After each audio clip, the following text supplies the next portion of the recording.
Hello, book lovers. It's been a while since I've done a review. Hope everybody had a great New Year's. The book that I'm gonna review today is High Life by Mathew Stokoe. Now I have already reviewed this book on this channel, but for some reason I cannot stop thinking about this book, and I think this book deserves review number two.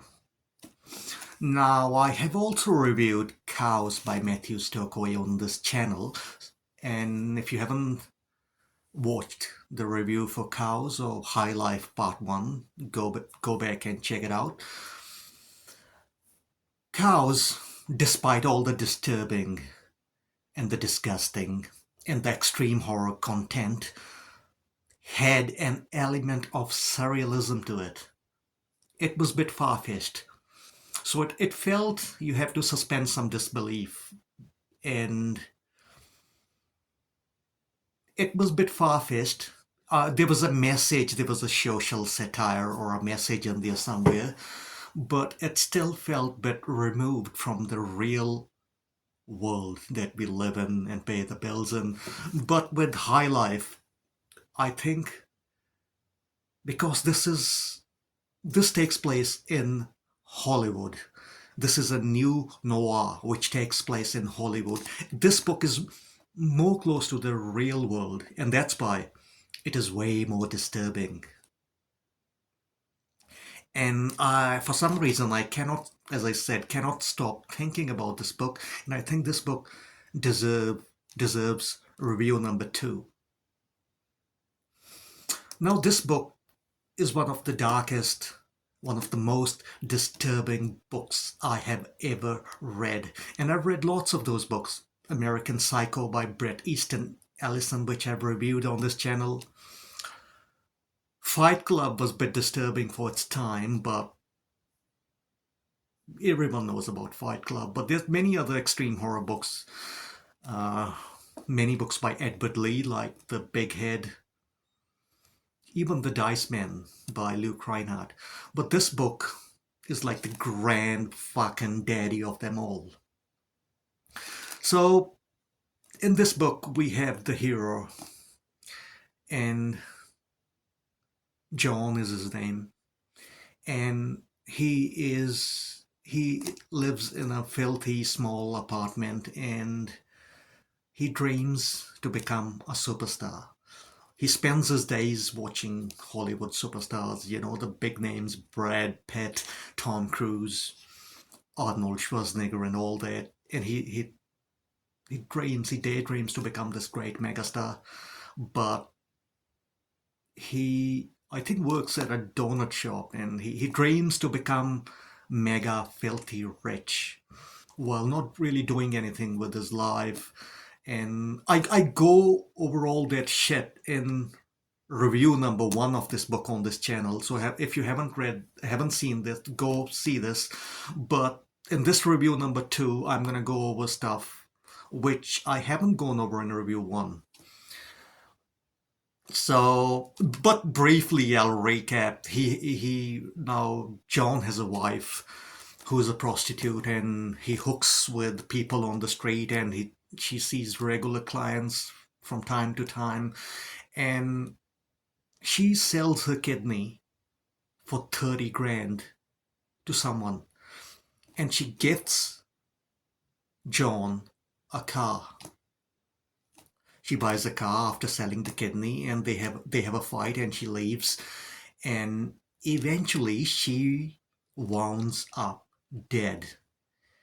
And the story is like those old detective whodunit kind of story. It has that element to it because John is like, who the fuck killed my wife? And and yeah. So the main cast of this book, we have John. We have John is the narrator. We have Ryan, who is this dirty, filthy cop who is on John's trail, who also turns out to be an ex-lover of the prostitute wife of John. and he strikes this strangest, weirdest friendships with John as they both embark on this journey to find out who killed his wife. And the main villain of the story, they're gonna be spoilers in this review, so if you guys and girls don't want any spoilers, click away and read the book if you feel inclined to do so, and come back at the later stage and let me know what do you think of the book. But if you don't want the spoilers, click away. Being that said, the villain of the story is a lady named Bella. Bella is ultra, mega, filthy rich. She's not an actress, but she is deeply embedded in Hollywood. She is a producer, and she is mega filthy rich. Where she's into BDSM and all that, but she is the villain of that book. Ryan, the filthy cop, is a villain to an extent, but the ultimate villain of this book is Bella. So the main cast, we have John, the narrator, we have the filthy cop Ryan, and we have Bella, the ultimate vamp, if the femme fatale of this book. So what transpires is at one of the parties, one of the kink parties, BDSM parties. It was kind of a gay themed party. A hero, John, bumps up into Bella, and they have sex, and they strike up a relationship where Bella pulls John out of his poverty, gives him money, buys him a nice house in a nice neighborhood, buys him a nice car. I think it was Challenger, if I am remembering correctly. And yeah, John gets infatuated with Bella. But as the story goes on, the kinks that Bella is into becomes stranger and stranger. Eventually, John finds out that Bella runs a clinic with her dad, whom she also has an incestuous relationship with. So Bella is in incestuous relationship with her dad, and they make all the porno stuff and shit, and they nicely keep all the movies that they make at home, which John watches, and he's a bit weirded out. But what he finds out is Bella is doctor, but she performs operations on people, and she takes their kidneys out. So can you guys make the connection now? John's wife sells a kidney for 30 grand to buy him a gift, and then she dies. Someone kills her. Now Bella, this ultra mega filthy rich vamp in Hollywood, runs a clinic where she likes to perform operations on people, take their kidneys out. And she tells John that she does that because she's running a charity. She's paying 30 grand for people who need money to have their kidneys, one kidney, and she says those people who are selling their kidneys, they can survive on one kidney, that she's doing them a favor by giving them money, 30 grand, and then she's giving those kidneys to the charity. But as the story unfolds, John finds out, as I said, there are going to be spoilers here, that what Bella is doing, she is not selling any kidneys to the charity. She's actually doing those operations to satisfy her sexual urges, her kinks.